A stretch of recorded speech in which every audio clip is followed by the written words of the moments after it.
J'attends que la voiture passe.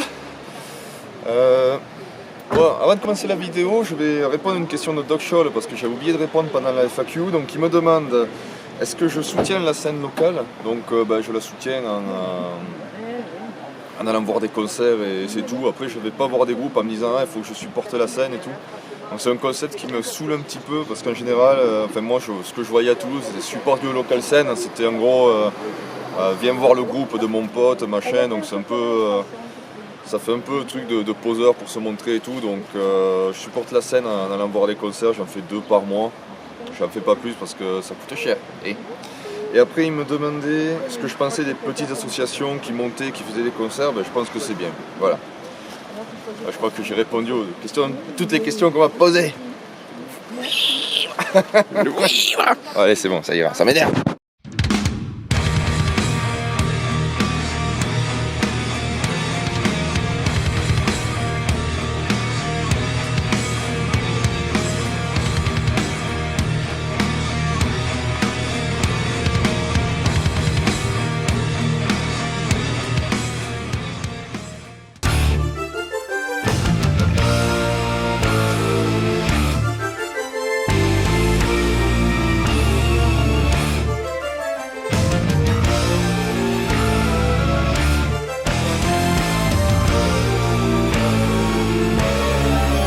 Salut à vous internautes métalliques et bienvenue dans cette nouvelle émission de Metal Hunters où nous allons reprendre un rythme normal, c'est-à-dire une vidéo, un album.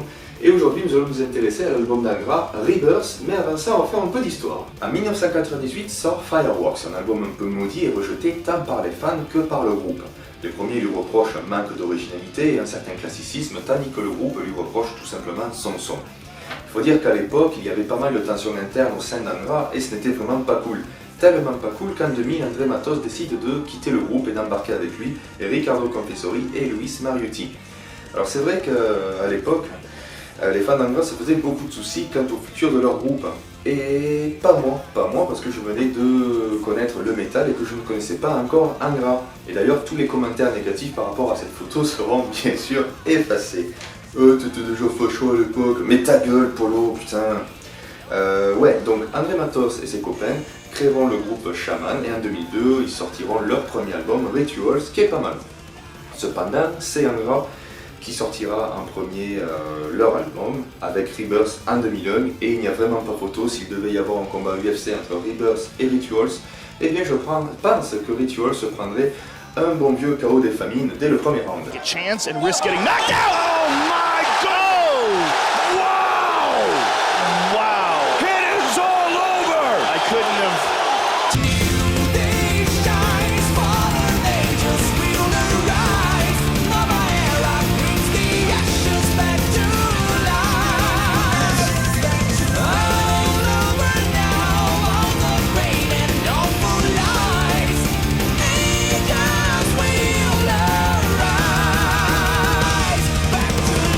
Bien sûr, l'album a très vite rassuré la majorité des fans tant il nous montre une nouvelle Angra, plus en forme et plus inspirée que jamais. La musique est éclatante et lumineuse et on sent vraiment cette volonté du groupe à vouloir regagner le statut qu'il avait pu acquérir dans le passé, mais aussi à vouloir rassurer les fans, ce qui n'était pas gagné au début, mais ce qui au final est plutôt réussi. Le son est éclatant, lumineux, lisse dans le bon sens du terme, et puissant. Et d'ailleurs beaucoup de chroniqueurs feront le rapprochement avec la scène heavy mélo italienne, avec des groupes comme Vision Divine, Labyrinthe, qui ont aussi une production d'un son assez clair et lumineux. Sur Rebirth, on a le retour des sonorités latines si chères à Angra, que ce soit au niveau de la batterie, de son rythme, ou bien au niveau des ambiances en général, sur des morceaux comme Acid Rain ou Unholy War. On a également le côté progressif des Brésiliens qui ressort de manière assez significative sur des morceaux, encore une fois, Acid Rain ou Judgment Day. Des titres un peu plus classiques dans leur structure, couplet, refrain, etc.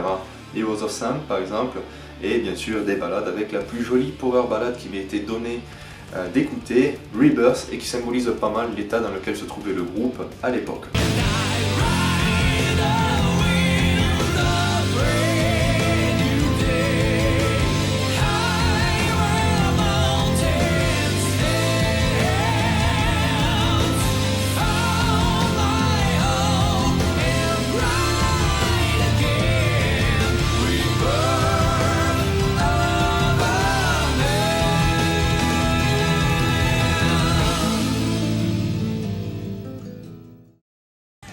Kiko et Raphaël est toujours aussi parfait. La complicité et l'osmose qui régnait entre les deux guitaristes à l'époque était tout simplement géniale.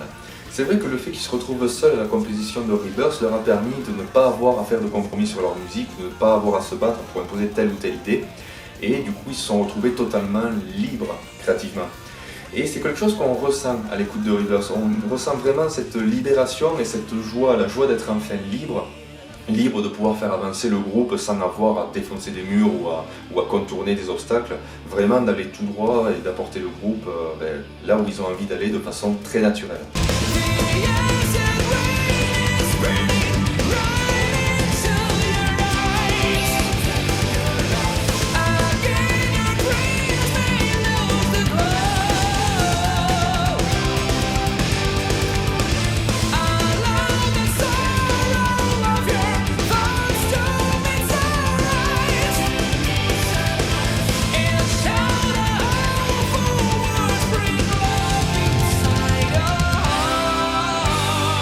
Non mais acidren quoi. Non mais regardez-moi ces enculés de brésiliens. Donc content de revenir avec un line-up de Saleh TP, un album comme on en aura sûrement plus jamais, ils nous pondent des meilleurs refrains Vimelo. Non mais ça va l'enculé. Tranquille, le fout tous les groupes en PLS avec un seul morceau, voire avec un seul refrain. Vous voulez pas 10 € en plus connard. Pour la peine je vous le repasse.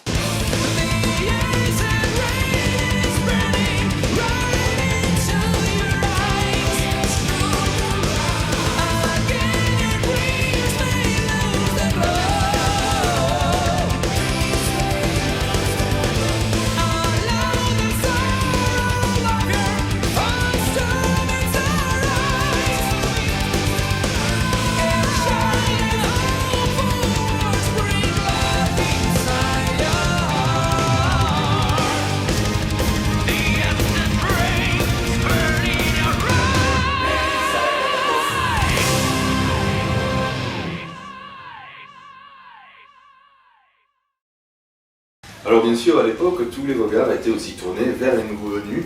Et c'est vrai que Felipe Andreoli à la basse et Achilles Presta à la batterie ont vraiment su s'intégrer au style d'Angra. De toute façon, ce sont deux musiciens extrêmement talentueux et très techniques.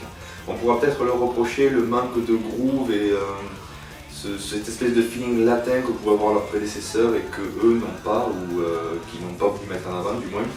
Mais bon, ils sont bien intégrés au style d'Angra. Mais s'il y a bien une personne qui était attendue, eh bien c'était Edu Falaschi, le chanteur, qui devait remplacer André Matos, ce qui n'était pas très facile pour lui, mais surtout par rapport à nous, fans français, qui ont toujours porté Angra dans notre cœur. Ce n'est pas pour rien que le premier live du groupe pour la tournée Holyland a été enregistré à Paris, et d'ailleurs tout le monde ici se souvient de... Bref, Edu Falaschi est recruté, il chante donc sur Rebirth et pour moi c'est la voix parfaite pour cet album, tant son chant, éclatant et lumineux décidément, eh bien, est en phase avec la musique et avec l'ambiance générale du disque. D'ailleurs, beaucoup de gens diront que c'était un clone d'André Matos, et je ne suis pas tout à fait d'accord avec ça. André Matos avait, et a toujours d'ailleurs, un chant très aigu et avec un petit côté androgyne dans la voix, tandis que le chant d'Edu Falaschi est un peu moins aigu, plus chaleureux et on va dire dans un sens plus classique. Allez, petite histoire par rapport à Edu Falaschi, sachez qu'il avait fait partie des finalistes brésiliens pour remplacer Bruce Dickinson lorsque celui-ci avait quitté Iron Maiden.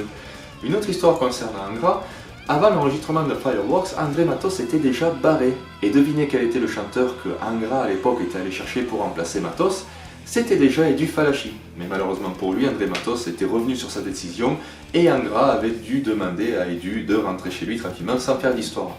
Bon, il n'était pas rancunier le mec puisqu'il est revenu quelques années plus tard. Et maintenant, je vais vous passer le final du morceau Running Alone qui devrait vous convaincre quant aux capacités vocales d'Edu Falaschi.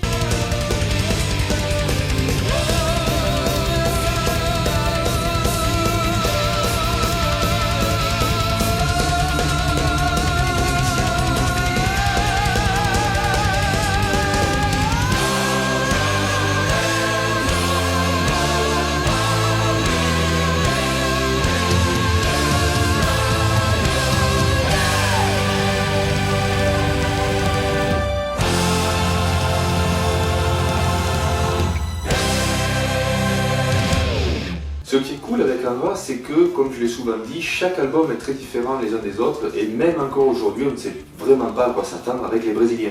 Regardez, on a Angel Cry, le premier album qui est du heavy speed teinté de néoclassique, suit alors Holyland qui est beaucoup plus progressif et tribal, Fireworks lui est certes plus conventionnel, on va dire, allez, plus classique, Rebirth, on voit de retour de ces teintes de métal progressive ajoutées à ce heavy mélodique lumineux, éclatant et voire ouais, assez positif dans l'ensemble, du moins musicalement, parce que les paroles sont un petit peu sombres, on va dire. Temple of Shadows, lui, est un disque assez sombre au final, c'est du pur heavy, c'est très brut, c'est très direct. Horror Consurgen et Aqua sont deux albums qui peuvent être mis dans le même sac. Du heavy progressif, mais pas forcément les meilleurs albums du groupe, loin de là, hein, on commence à décliner. Et Secret Garden, j'en ai déjà parlé dans ma vidéo sur le Best of 2015, c'est un peu du fourre-tout, c'est un peu du n'importe quoi, j'ai l'impression. Alors c'est facile de dire que Rebirth suit la renaissance d'Angra après ce qui était arrivé au groupe, mais si on suit le raisonnement que je viens d'avoir, Rebirth fut juste dans la parfaite continuité de ce dont le groupe nous avait habitués, c'est-à-dire un album qui est toujours différent des précédents et qui est une tuerie, habitude qui malheureusement s'est arrêtée pour moi après Temple of Shadows. Et si j'ai bien envie qu'il se passe quelque chose dans Angra, c'est bien une surprise à la Rebirth, c'est-à-dire que Dave Mustaine vire Kiko Louero de Megadeth, que celui-ci énervé retourne dans Angra et qu'il vire Fabio Lione, qu'avec Raphaël il nous trouve un chanteur pas forcément connu mais qui envoie du lourd comme Edu Falaschi a pu envoyer du lourd à son époque, et bien qu'il nous fasse une surprise comme Rebirth a pu être une surprise, quelque chose d'inespéré et de très beau. Voilà, si vous êtes d'accord avec moi, vous mettez un pouce rouge. Et non, vous mettez un pouce bleu d'ailleurs, parce que si vous mettez un pouce rouge, c'est que vous n'êtes pas d'accord et du coup vous êtes des personnes peu recommandables et je sais vraiment pas pourquoi je vous parle. Du coup cette vidéo est terminée, je vous donne rendez-vous à la prochaine vidéo de Metal Hunters et d'ici là, stay metal!